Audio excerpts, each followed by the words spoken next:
Bonjour, bonjour, bienvenue sur Cocotte TV pour une nouvelle vidéo de présentation. Aujourd'hui, le Cooler Master Hyper 612 V2, la V2 du célèbre 612S, mais sans le S du coup.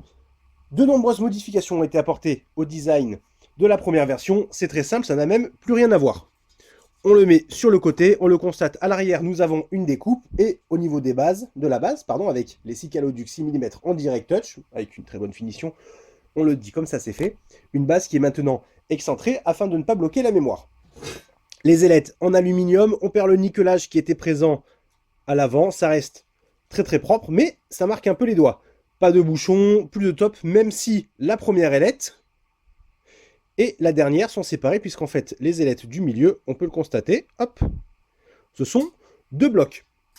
Système de fixation qui est déjà installé sur la base avec un tout petit radiateur en aluminium. La hauteur est de 160 mm,4, donc ça devrait passer dans la plupart des boîtiers. À vérifier, bien entendu, avant achat. La découpe va servir pour de la mémoire sur du 2011 par exemple, ou bien sur des radiateurs VRM qui sont plutôt imposants. Pas grand chose à dire de ce niveau-là. La mémoire ne sera pas bloquée, c'est très très simple. Si on prend le ventilateur, donc c'est un Blade Master en 120 mm qui va tourner de 800 à 1300 tours par minute, donc c'est une plage PWM plutôt faible, mais avec une faible vitesse de rotation. On le constate, on arrive au niveau du système de fixation, ça ne bloquera pas la mémoire, et ça, c'est un très bon point. Le ventilateur, justement, alors on met le radiateur comme ceci, forcément, il ne tient pas droit. Le ventilateur, deux systèmes de fixation ont été retenus.